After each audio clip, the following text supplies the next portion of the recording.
Aloha, Dave Lawrence, and member-supported Hawaii Public Radio. It's All Things Considered at the Blue Note, Hawaii. Through Sunday, it is Roberta Gambarini. Perfect. It's just fun to say. Italian jazz singer from Torino. But I've been living in New York for a long time. Connecting Spirits' latest record, Jimmy and Tootie Heath. Yeah, I started working with Jimmy Heath 17 years ago, as soon as I moved to New York. I met him at the Thelonious Monk competition. Later, we toured together as part of the Dizzy Gillespie All-Stars Big Band. And I didn't know that he had such a great vocal production that never got the chance to be heard or recorded much. We picked a bunch of songs from his vocal production. Some of those songs have lyrics from Jimmy, and others were just instrumental, so I wrote the lyrics to some of those. The early childhood development really seems to make a big difference. And you hear a lot about that today in society with trying to help kids, and it seems like yourself, you're able to embody a career out of it. Absolutely, absolutely.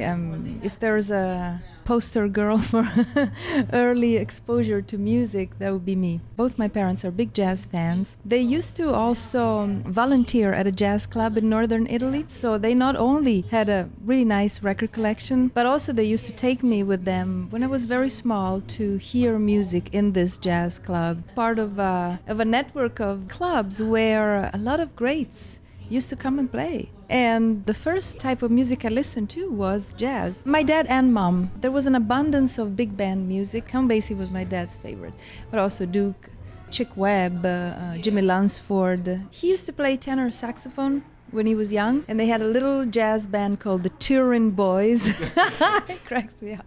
Your papa. Mio papa, sì. So I grew up listening to all these greats, especially, I have to say, tenor saxophone players. The voice of the tenor is something that is kind of almost in my early memory. It's kind of engraved in me. And we'll talk about that a little more relating to some of the projects you've done. Mom's favorites too, was it also jazz? And was there any rock and roll and things? There was classical music because my mother was a seamstress. At the time we had the cable radio, and on some channels there was an entire channel dedicated to jazz 24 hours and another dedicated to classical. So for a change she would switch on the classical, and it would be also Latin music, Brazilian music, South American music, some pop, Italian pop. They weren't into rock and roll, really? Not really, no. I got a little bit into rock and roll then in school, but I was mostly into Motown and soul. Who were some of those singers? First of all, the jazz singers, but also the classical and some of the soul singers. For jazz, the first voice I listened to was Ella Fitzgerald and Louis Armstrong, and then, Sarah Vaughan, Carmen McRae, the Holy Trinity,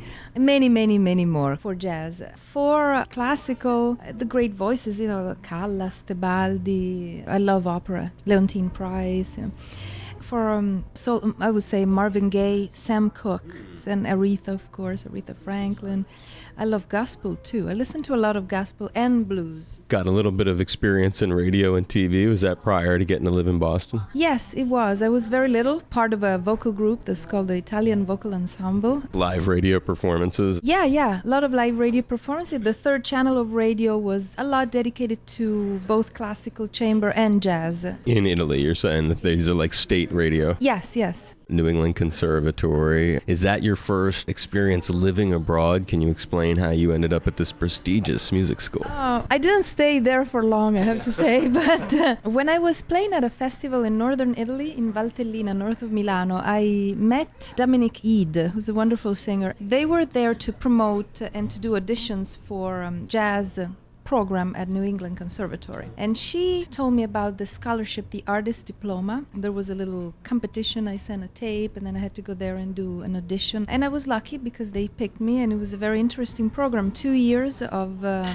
free private tuition. However, right after I moved to the US, maybe a week after, I did the semifinals of the Thelonious Monk vocal competition in DC. I met a lot of greats. Jimmy Heath, who gave me my first concert in New York at the Schomburg Center for Research in Black Culture. I'll never forget it, in Harlem. So I met a lot of great musicians, and I got some interesting offers to come to New York and play. And so kind of my focus became more New York than Boston. So I ended up choosing New York, jumping in the pan. So was it just a few weeks, literally, and then you were out of there? It was maybe a couple of months.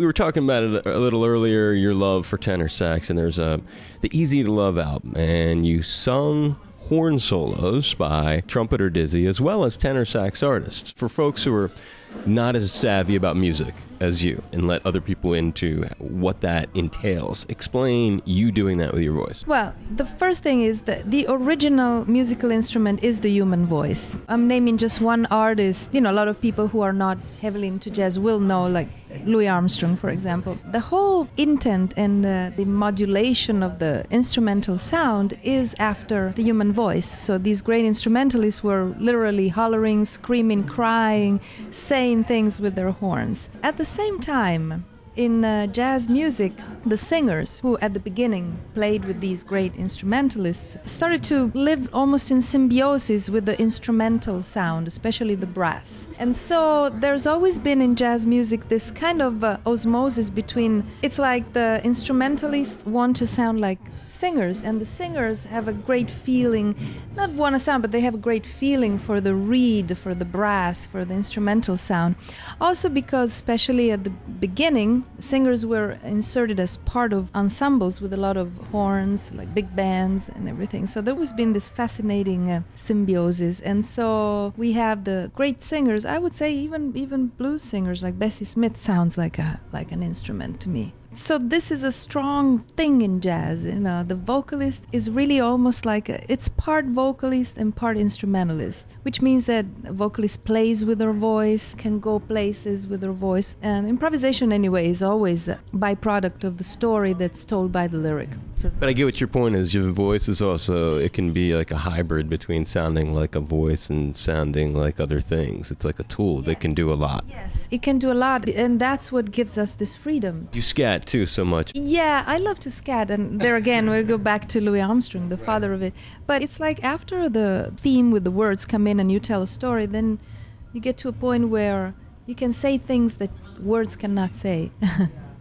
I was taking a look at some of the social media resources, and there was an interesting picture. It's you and Clint Eastwood sitting somewhere. Monterey Jazz Festival. Clint is a great jazz fan. He's a pretty good piano player himself. Yeah, he was shooting an interview. That was at the time we were working on this opera Dave Brubeck wrote, and I was playing the main female character. It was Cannery Row from a subject of John Steinbeck. And Clint did a whole series of shootings for that. He has a house on Maui, and he listens to our station. He actually donated a Mercedes-Benz to our radio station because we're a nonprofit for our pledge drive. He's a great supporter of the music.